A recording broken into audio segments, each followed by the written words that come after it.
Acontecimento marcante na vida nacional foi, sem dúvida, a escolha do novo patriarca de Lisboa, que recaiu sobre um dos mais jovens prelados portugueses, o Sr. Dom António Ribeiro, que substituiu o cardeal Sr. Dom Manuel Gonçalves Cerejeira, que resignara devido à sua avançada idade. A transmissão dos poderes congregou milhares de fiéis. Em 1971, o Vaticano causa uma certa surpresa ao nomear para Lisboa um bispo jovem e liberal. Foi soleníssima a entrada do Sr. Dom António Ribeiro na sede de Lisboa. Às cerimónias assistiram os senhores Presidente da República e do Conselho, membros do Governo e milhares de diocesanos. O que era antes o cardeal Cerejeira e o que era ele. Ele fez o estilo absolutamente oposto. Para permitir a mudança. Para permitir, quer dizer, era um sinal da mudança e era uma existência da mudança. António Ribeiro era natural das terras de Basto, que o inverno frio continua ainda hoje a cobrir de mistérios. Nasceu em Pereira, no concelho de Celurico de Basto, em 1928. A família, modesta, vivia nesta casa então de aspecto mais rude. António será filho único de um casamento pouco duradouro. O pai, mais velho do que a mãe, morre quando a criança tem apenas 2 anos. A família fica reduzida ao bebê e à viúva, Ana Gonçalves, uma mulher francina, sem instrução, mas que tudo fará para que o filho tenha um futuro diferente. Nos anos 30, já havia ensino público na pequena aldeia de Pereira. As crianças, em particular os rapazes, são enviados à escola. António faz assim a 3ª classe neste estabelecimento, que ainda hoje funciona. Ao contrário de muitos outros meninos da aldeia, António não sentia dificuldade em aprender. Nem era obrigado, como a maioria, a contribuir para o sustento da casa aos 7 e aos 8 anos de idade. Era levantar da cama e trabalhar com os meus pais, com os meus avós, para a agricultura. E a escola ia lá, dava lição e vinha para casa e pousava os livros e ia trabalhar. Justiniano e os da sua geração não esqueceram a austeridade do passado. À mesa, apenas e sempre broa, couves, sardinha frita. Na escola, os erros, as reguadas. Naquela altura, só um entre eles fez a 4ª classe. No meu tempo, só fez ele. Só ele é que fez a 4ª classe? Só ele é que fez a 4ª classe. Ele era diferente das outras pessoas? Aprendia melhor. Para fazer a 4ª era preciso deixar a aldeia, mudar de escola. Vir até aqui a São Gonçalo, o que significava palmilhar por caminhos de cabra todos os dias 10 quilómetros. António gosta de estudar. Faz o exame da 4ª com sucesso, o que é motivo de orgulho para a mãe. Apesar de viver com dificuldades, ela vai tentar que o rapaz prossiga os estudos. Os projetos maternos irão afastar o pequeno António do meio onde nascera. Arredá-lo destas paragens rústicas, deprimidas pelos salários baixos e pela resignação. Numa Europa em guerra, Portugal era um oásis de paz. Mas em zonas do interior como esta, poucas formas havia de escapar ao ciclo da pobreza. É assim que, em 1941, António Ribeiro ingressa no Seminário Menor de Braga.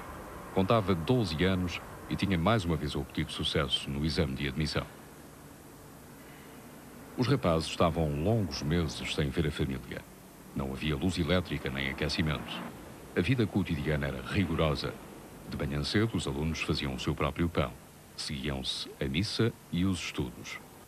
Entre as 4 paredes do internado, os dias e os anos passaram. 10 anos ao todo. 5 aqui no Seminário de Nossa Senhora da Conceição, outros 5 no Seminário Conciliar, também em Braga, onde se estudava Teologia e Filosofia. No final, António Ribeiro é um jovem instruído que opta por abraçar a vida religiosa.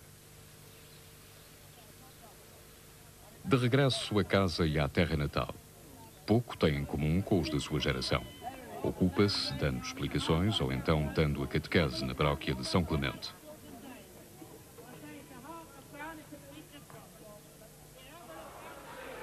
Em 1953, aqui celebrou missa pela primeira vez. Oportunidade para uma simbólica festa em que participou muita gente da aldeia. António Ribeiro mostrava-se uma pessoa reservada, mas sociável, como bem se recorda aquele que ainda hoje continua a ser o abade da paróquia. Embora tivesse uma vida muito recatada, mas não era de isolamento.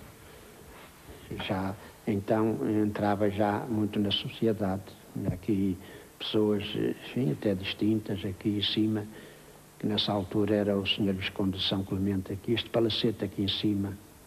Ele era a visita dele com uma certa frequência, e foi de lá que partiu o cortejo da Missa Nova aqui para a igreja. Alguma vez pensou que o Padre António iria a cardeal, por exemplo? Não. Pensei que ele era uma pessoa que tinha imensas qualidades e podia subir um pouco, mas esses planos estão na mente de Deus, não estavam nos meus planos. Nem eu contribuí absolutamente nada para isso. Um futuro promissor estava guardado para o jovem sacerdote. António Ribeiro fora um aluno brilhante em Braga e por isso a diocese envia-o para Roma. Conhece então a Itália do pós-guerra, o fervor cultural e político da jovem democracia. Ao fim de 5 anos, é doutorado em Teologia pela Universidade Gregoriana. Quando, nos finais dos anos 50, volta a Portugal, não vamos encontrá-lo em Celurico ou em Braga, mas em Lisboa, ou melhor dizendo, um pouco por todo o lado. O seu rosto está nos ecrãs de televisão. O então Dr. Ribeiro é autor e apresentador de programas religiosos na RTP. Terminamos assim esta entrevista que gostosamente viemos fazer aqui ao 3º Encontro Internacional de Assistentes da JOC. Monsenhor, ele fazia o trabalho religioso e no seu programa, o Dia do Senhor, introduzia muitas vezes assuntos de caráter social. E os que eram possíveis fazer nessa altura. Nessa altura, pois era isso que eu ia perguntar. Na altura, antes do 25 de Abril, não havia muita margem de manobra para certos assuntos. Como é que ele lidava com essas coisas? Evitava-os. Dentro da medida do possível, não é? Até porque, como sabe, a censura daqui dentro da casa era extremamente apertada. António Ribeiro é apresentador, celebra as missas de domingo, comenta as transmissões de Fátima. É, ao mesmo tempo, professor no ensino superior e assistente da Ação Católica. Um padre aberto ao convívio com intelectuais e artistas. Eu lembro muito bem dos programas ao domingo que o Dr. Ribeiro fazia. Lembro muito bem dele na maquiagem. Lembro muito bem dele a pôr muita água nas suas lindas ondas do cabelo, porque era uma tragédia, porque ele tinha um cabelo louro escuro com imensas ondas. Então metia a cabeça debaixo do lavatório, do velho sítio onde nos pintávamos, e esticava o cabelo. Claro que depois ia para o estúdio com as luzes, o cabelo secava e as ondas apareciam todas. Era um dos grandes problemas que ele tinha, eram as ondas no cabelo. Porque era realmente o Dr. Ribeiro, e que me perdoem as pessoas, a minha frontalidade, era realmente um homem muito bonito, devia ter 33, 34 anos ao tempo. Tive algumas discussões com ele muito vivas, muito acesas, naturalmente. Por Ele isso era uma pessoa atualizada. Ao tempo era. Quando a televisão fez um cruzeiro, ele foi convidado. E lembro-me de ter conseguido que ele fosse à praia, na Sardanha. Celso, está um dia tão bonito, porquê é que não vamos? E não, mas que mal é que tem pôr um calção e dar um mergulho no mar? E foi daquelas coisas que conversámos imenso. Já era uma pessoa tímida nessa altura? Era, o Dr. Ribeiro não conversava muito.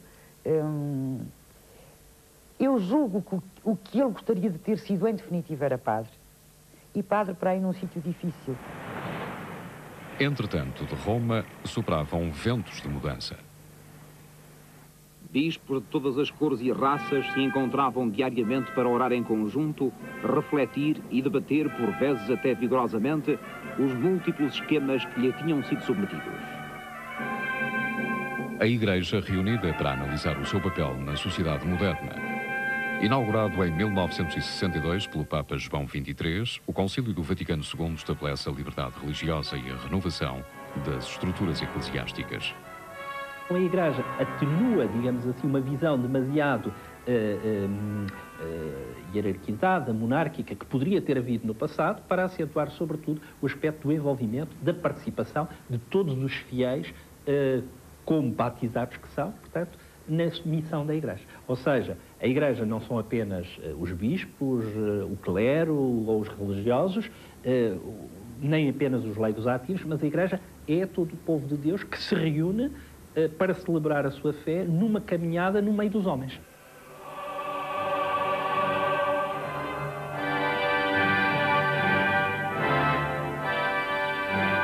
Porquê que o Concílio do Vaticano II era tão polémico nos anos 60?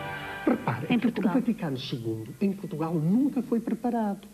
Não havia o que era o grande debate do Vaticano II aqui, não chegava praticamente a Portugal. Quais eram as implicações práticas do concílio? O concílio... O que é que vinha mudar? O concílio aqui em Portugal, o patriarca de Lisboa, o Dom Manuel Gonçalves Cerejeira, dizia que não havia necessidade nenhuma do Vaticano II para Portugal, porque tudo que o Vaticano II queria, nós já tínhamos feito. Era uma forma de fugir à questão. Queridos padres, amigos, irmãos, cooperadores, todos nós sentimos esta aspiração de realizar aquilo que Dom somos. Manuel Gonçalves Cerejeira é, em meados dos anos 60, um bispo com dificuldade em gerir a situação interna da Igreja. Infelizmente,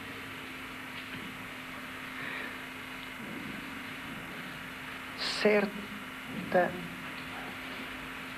inquietação, não pode negar-se, lavra no clero. Durante o Estado Novo, a Igreja consolidou o seu lugar na sociedade portuguesa através da Concordata, assinada entre a Santa Sé e o Estado em 1940. Mas depois, o regime político endureceu e vozes católicas dissonantes foram forçadas ao exílio. O resto do episcopado mantinha-se acrítico, conservador, tantas vezes autoritário, relutante em aceitar as inovações do Vaticano II, propostas aqui subtilmente pelo cardeal. De relações.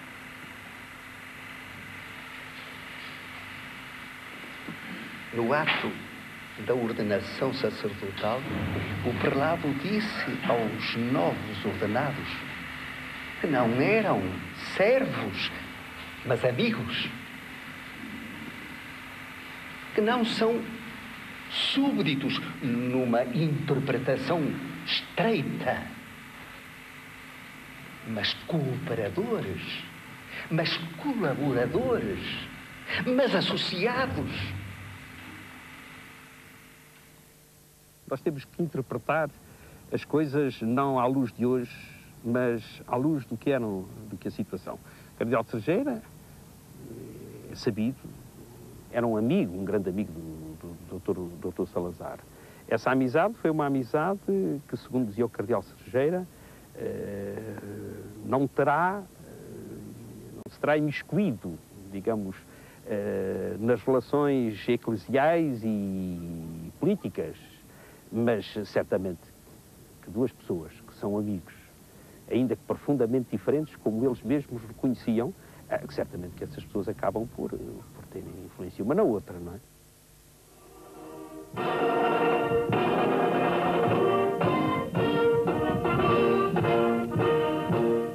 A fé atraía multidões, quer a Fátima, quer à outra banda, onde, neste dia de maio, se inaugurou a estátua do Cristo Rei. Rodava o ano de 59. A chegada do recém-eleito Presidente da República, Américo Tomás.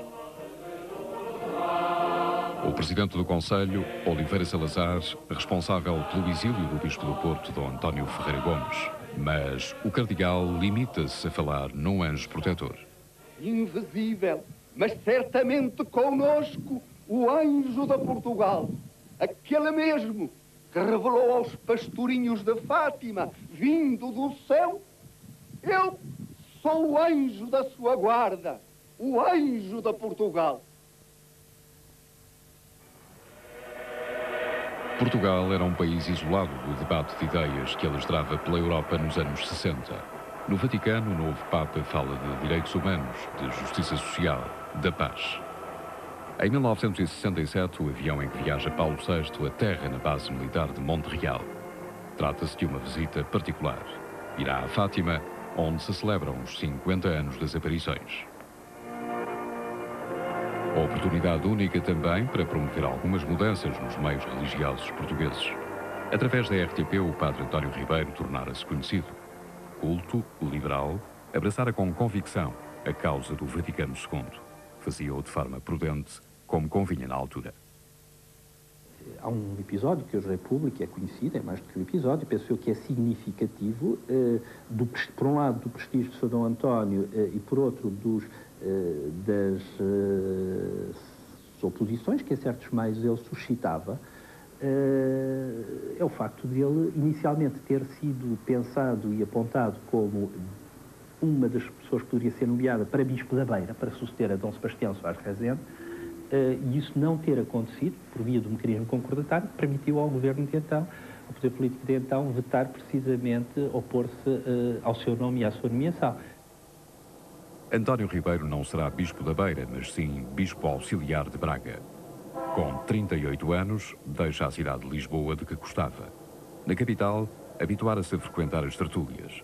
Estava a par da agitação que varria os meios católicos progressistas.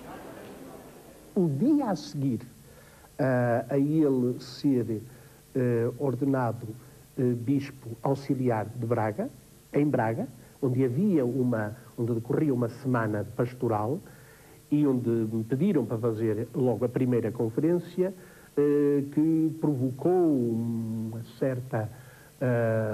uma grande polémica, aliás, e em que havia também uma certa, eu não diria má vontade, mas uma certa polémica em relação às minhas posições, e ele tinha toda a vantagem em se mostrar pela maioria de um clero que era um bocado, que se mostrava na altura ainda muito conservador, aquilo era para a aplicação das orientações do Vaticano II, e o Dom António marcou publicamente, perante o arcebispo de Braga, que não era assim uma pessoa muito mansa, e perante toda uma assembleia que também não era assim muito simpática, ele, como estava de acordo com as minhas posições, assumiu-as e defendeu-as perante toda a gente. 2 anos depois, António Ribeiro estava de novo em Lisboa como Bispo Auxiliar do Cardeal Cerejeira. Num curto espaço de tempo, uma carreira fulgurante, apoiada estrategicamente por Paulo VI. Em maio de 1971, o Papa nomeia o Patriarca de Lisboa, jovem como era, 42 anos apenas. Igual tempo durara o pontificado do velho Cardeal Cerejeira, que na hora da resignação lhe transmite os novos poderes. Assumiu uma pesada herança da figura controversa, é certo, mas carismática, do Cardeal Cerejeira. E, portanto, essa herança era muito difícil de aguentar até certo ponto.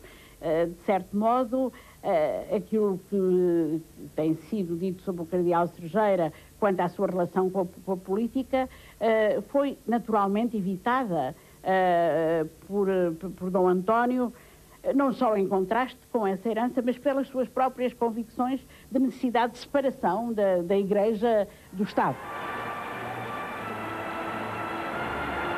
Nessa altura, à cabeça do regime, está Marcelo Caetano, uma época de aparente prosperidade e desconversão social.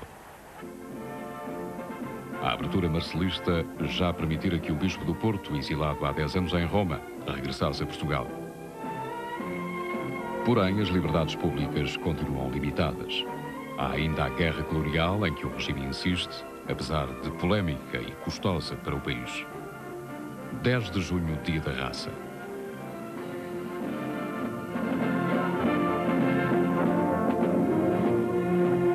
A questão ultramarina perturba os meios católicos.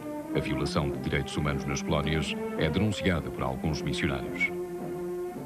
A guerra colonial, é em torno dela que se vão polarizar, digamos assim, muitas das reflexões e das posições de vários setores católicos portugueses, relativamente à sociedade e àquilo que para uns é a necessidade de defender, de salvaguardar, e para outros é a necessidade de mudar e de transformar. Em Lisboa dá-se o caso da Capela do Rato, situada no velho Palácio dos Marqueses da Praia. No último dia do ano de 1972, um grupo de católicos progressistas promove na capela uma Vigília da Paz, aliás, de acordo com as orientações do Papa Paulo VI. Os católicos propõem-se fazer um jejum em protesto contra a guerra colonial. Circulam panfletos nessa noite agitada em que se ouvem também petardos.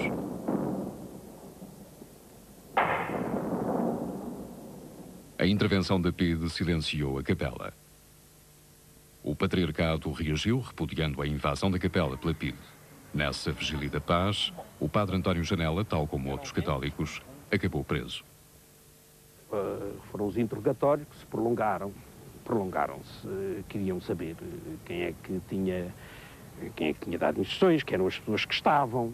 E nós dissemos aquilo que tínhamos dito desde o início e que dissemos até ao fim.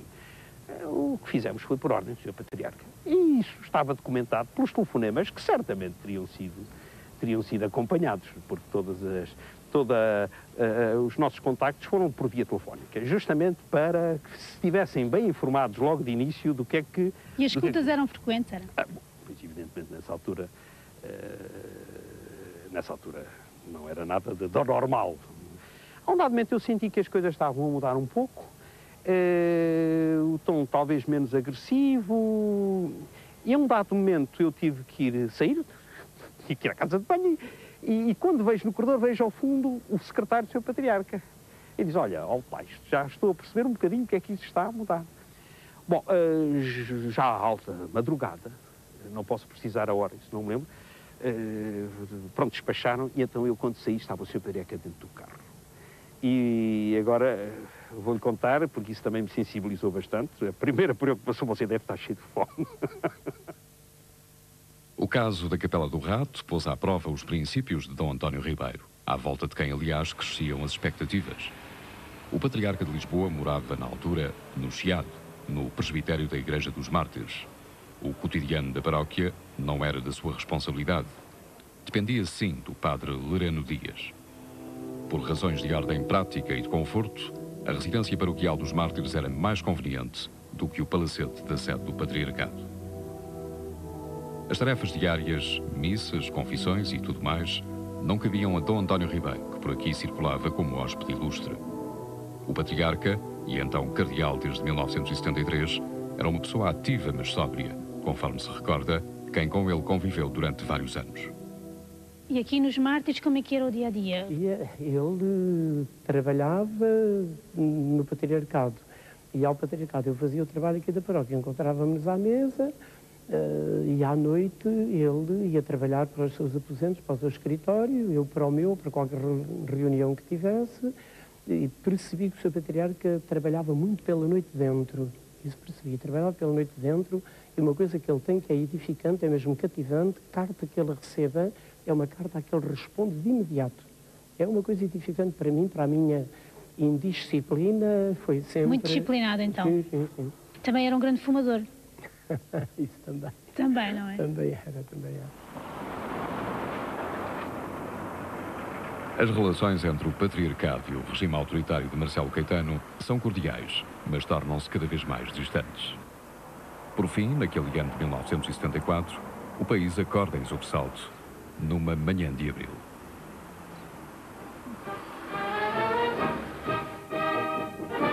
Desde a madrugada que os estúdios do Rádio Clube Português, da Emissora Nacional e da RTP estão ocupados por forças militares. Ao fim da tarde, a RTP está no ar. Continuaremos a emitir repetidos comunicados e convidamos os senhores espectadores a acompanhar esta histórica emissão. Como já sabem, já o informámos várias vezes, ao fim da tarde de hoje, no Convento do Carmo, em Lisboa, deu-se a rendição do governo do professor Marcelo Caetano, que entregou também o comando das Forças Armadas ao movimento triunfante. O golpe de Estado do 25 de Abril foi rápido e eficaz. O regime de Marcelo Caetano caía, sem oferecer na prática qualquer resistência. A alegria popular encheu as ruas da Baixa até ao Terreiro do Paço. estava assegurado o regresso das liberdades públicas e o fim da guerra colonial. Em nome da Junta de Salvação Nacional, o general António de Spínola vai fazer uma importante comunicação ao país. A difícil situação no ultramar estivera na origem do golpe, protagonizado por importantes figuras militares. Proclamação da Junta de Salvação Nacional. Face aos acontecimentos, o Patriarca de Lisboa reage com prudência.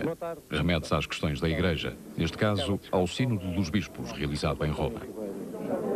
É uma mensagem que os padres do Sínodo dos Bispos dirigiram aos homens, pondo em relevo, sobretudo, o valor da evangelização na construção de um mundo novo, um mundo mais justo, mais fraterno, mais humano. Só que os tempos são confusos. As pessoas estão na rua, sucedem-se as manifestações, a experiência da liberdade. Uma época marcada pela agitação e pelo debate ideológico. A Igreja Católica não está numa situação fácil. Perante as transformações do 25 de Abril, há sem dúvida uma grande prudência da parte de Dom António Ribeiro. Há um interesse muito grande que posso testemunhar, enfim, em algum contacto pessoal, há um interesse muito grande pelo que se está a passar na sociedade, mas há ao mesmo tempo a necessidade de não tornar a Igreja uma força no meio das várias forças que eclodiam na sociedade. Numa primeira fase, a hierarquia da Igreja Católica mantém-se neutral, disposta a colaborar na democratização do país. Mas com o processo revolucionário em curso, os problemas não se fazem esperar. Os trabalhadores da Rádio Renascença, por diversas vezes, fazem greve e ocupam as instalações. A administração e trabalhadores não estão de acordo quanto aos critérios de programação. A admissão e despedimento pessoal intensifica o conflito. A crise avoluma-se em maio de 75, com os trabalhadores a ocuparem de novo os estúdios e o centro emissor da Buraca. Os padres retiram-se do serviço radiofónico. A Igreja perde o controle da rádio. A 17 de junho, o Patriarcado de Lisboa está cercado. De um lado, os que são a favor do episcopado. Do outro, os que apoiam os trabalhadores da Renascença. Manifestantes da extrema-esquerda contra apoiantes católicos, que, sendo em menor número, se veem obrigados a refugiar-se no interior do Patriarcado. O que estava nessa altura em jogo não era só uma questão religiosa, era a questão da liberdade. Aquilo, de facto, era um fenómeno muito episódico, também nem era muita gente, eram de grupos também que não eram assim lá muito representativos, mas havia uma intenção de encenar de novo a questão religiosa em Portugal. E eu creio que a forma também extremamente prudente como o Patriarcado agiu, fez com que uma coisa que podia não ter sido episódica, o foi de facto. No interior do Paço, Dom António Ribeiro deu refúgio aos manifestantes católicos e esperou com calma que fosse restabelecida a ordem. O que veio a acontecer com a ajuda, ainda que hesitante, dos militares. Na altura, foi importante o apoio expresso pelo Partido Socialista ao Patriarcado. Outras tensões havia no meio religioso. Católicos progressistas reuniam-se de forma livre em assembleias, reclamando a renovação da Igreja e a demissão dos bispos autoritários. É assim que, no verão quente de 75, a polémica estala em torno da figura conservadora do arcebispo de Braga, Dom Francisco Maria da Silva. Mergulhada em conflitos ideológicos, está a Igreja nesta e em outras dioceses, como em Lisboa, onde permanece Dom António Ribeiro. Ele vem encontrar uma diocese com divisões, com conflitos, com tensões, e a grande preocupação que ele tem é de conseguir manter, esse é o seu, é um dos pontos que eu penso que são mais visíveis na sua ação como bispo, o entendimento que tem do bispo, é o sinal da unidade na diocese. E, portanto, esse esforço por evitar que, em função de polarizações que existem no interior da Igreja e na relação da Igreja com a sociedade, que haja uma grande divisão e uma desinteligência completa. Certas coisas não foi possível evitar. Nos meios católicos mais conservadores, uma onda anticomunista provocou a destruição e pilhagem das sedes de vários partidos de esquerda. Imagens recolhidas em Braga, no verão quente de 1975. Uma resposta popular à radicalização à esquerda da política do país, chefiado na altura por Vasco Gonçalves. Muitos católicos tiveram dificuldade em aceitar a democracia, numa altura em que a Igreja via o seu papel na sociedade posto em causa pelo Estado revolucionário.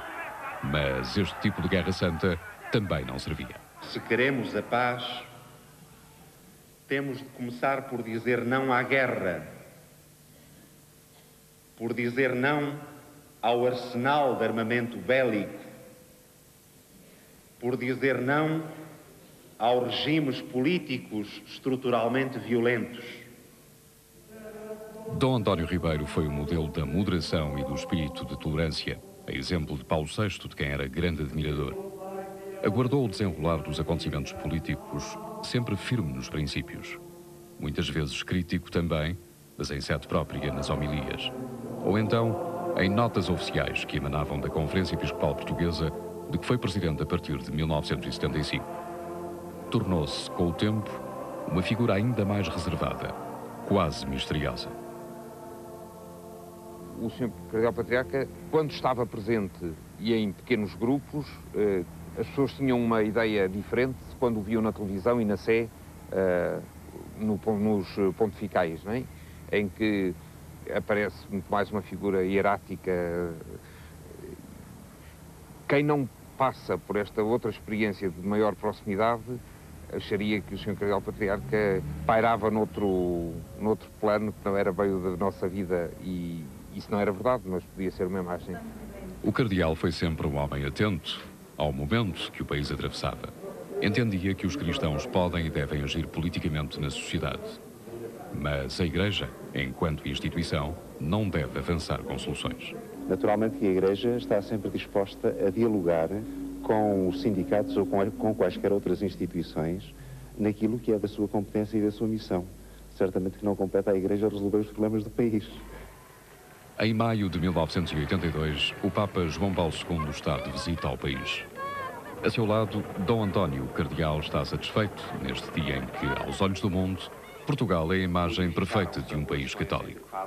As relações entre a Santa Sé e o Estado português eram estáveis. A concordata fora revista depois do 25 de abril. Mas apenas um artigo sofreu alterações. O artigo que versava sobre o casamento religioso, em que o divórcio passa a ser possível. Até que ponto é que o Cardeal Patriarca de Lisboa pode ser considerado o chefe da Igreja Portuguesa? Não pode. Não pode. Quer dizer, com propriedade não pode. Não há um chefe da Igreja Portuguesa.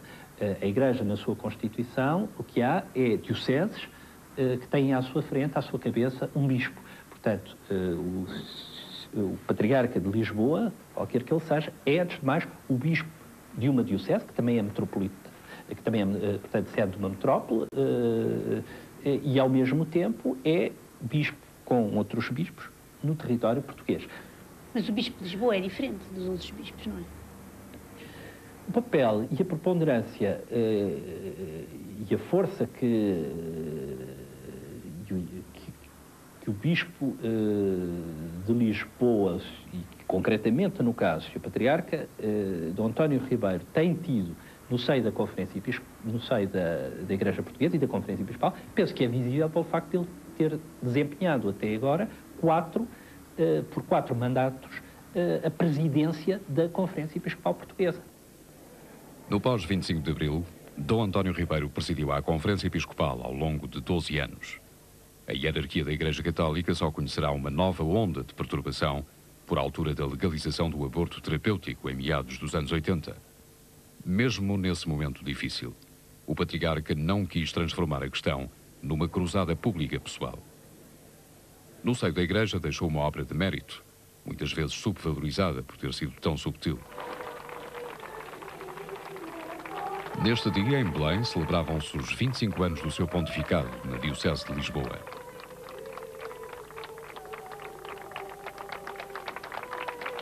Como obra feita, as muitas igrejas e capelas erguidas nas zonas suburbanas na cidade, num esforço para não deixar desprotegidas as comunidades cristãs. A forma de funcionar da Diocese fora também alterada através da criação de vários organismos internos de debate e de consulta. Caso do Conselho Presbiterial ou do Conselho Diocesano. Em Lisboa, os padres passaram a receber um vencimento fixo, igual para todos, para acabar com a distinção entre as paróquias ricas e as pobres. Promete ao bispo diocesano e ao teu legítimo superior reverência e obediência? Problemática é ainda hoje a falta de vocações para a vida religiosa. Todavia, o número de padres não diminuiu em Lisboa durante o pontificado de Dom António Ribeiro. É certo que a sociedade portuguesa mudou e os desafios também. À frente da Diocese de Lisboa, Dom António Ribeiro conheceu e lidou com políticos dos mais variados quadrantes. Soube entender e ajudar ao processo de mudança que Portugal atravessou nas últimas 3 décadas. Eu penso que foi muito importante naquela fase difícil, onde o país tinha que virar uma página de vários séculos. A descolonização era inevitável, a aproximação à democracia era também inadiável, mas havia muita gente que atrasava esse processo. E atrasaram tanto que acabou por ser mais custoso do que devia ter sido. E eu acho que ele contribuiu para que, por parte da Igreja, e em relação à Igreja, a conflitualidade não fosse agravada, mas, pelo contrário, foi das pessoas que ajudaram a que fosse uma página fácil de virar.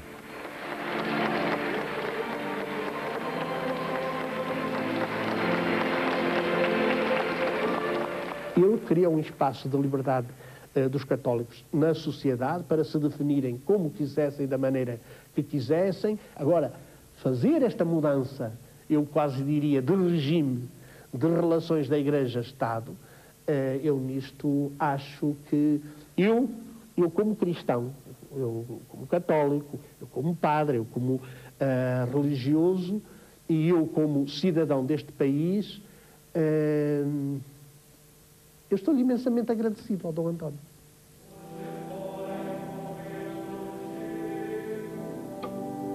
Nos últimos anos, o cardeal aparecia poucas vezes em público. Corriam rumores de que andava doente, muito fraco e até deprimido. O cardeal quis resignar ao cargo, mas o seu pedido formal não foi aceito pelo Papa. Em compensação, para o ajudar, o Vaticano nomeou um bispo coadjutor, Dom José Policarpo. O futuro sucessor do cardeal foi sagrado bispo na Igreja dos Jerónimos em Lisboa há 20 anos atrás. Agora, Dom José Policarpo tem pela frente os novos desejos de mudança que agitam o interior da Igreja. Para quando o casamento dos padres? Para quando o acesso das mulheres ao sacerdócio? Na Igreja tem que haver comunhão, tem que haver participação, mas nunca pode haver decisão por maiorias, não é? Porque a Igreja é portadora de verdades perenes em que um pode ter razão contra 1 milhão, não? Ser cardeal pode revelar-se um fardo pesado e difícil. Por mais de 20 anos, Dom António Ribeiro habitou o palacete do Campo de Santana, onde funcionam os serviços do Patriarcado de Lisboa. Nunca teve casa própria, senão esta, ao que consta, sombria e esmagadora no seu interior. A saúde débil, aliada à timidez e à reserva de caráter, acabaram por transformar o cardeal num personagem algo solitário e triste. Saúdo especialmente os que mais sofrem as agruras da vida, os pobres, os doentes, os presos, os desempregados e também aqueles que por qualquer motivo têm de passar o Natal longe da família. António Ribeiro, como família, tinha apenas a mãe. De resto, era órfão de pai, filho único, e por perto nunca teve primos ou tios imigrados no Brasil. Durante a juventude, viajou com outros sacerdotes amigos que conheceu ao longo da carreira religiosa. Gostava da aventura e de conhecer o estrangeiro, mas esses projetos de evasão foram rareando ao longo do tempo, consoante cresciam as responsabilidades eclesiásticas.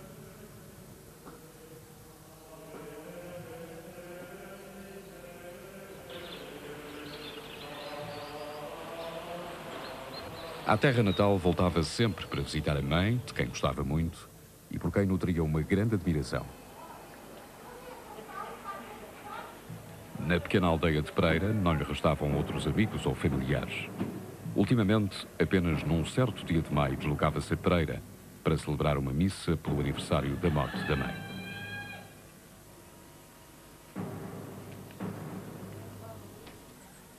Regressava então à capela, onde em pequeno ajudara à missa e cantara louvores ao menino. Foi num desses momentos longínquos que um dia António Ribeiro descobriu que queria ser padre.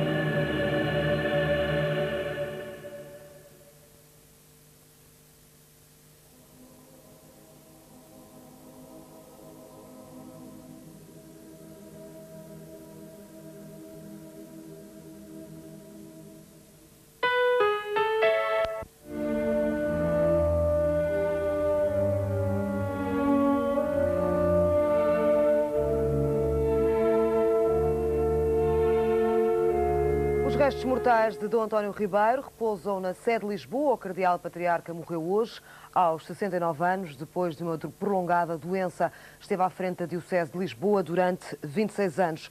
O Papa João Paulo II recorda-o como um intrépido pastor que se revelou uma autêntica testemunha do Evangelho no meio do seu povo. Em telegrama enviado a Dom José Policarpo, os seus sucessores, o Santo Padre lembra também o homem que apontava a todos a senda da verdade, na caridade e no serviço à comunidade, em permanente atenção pelos mais desfavorecidos.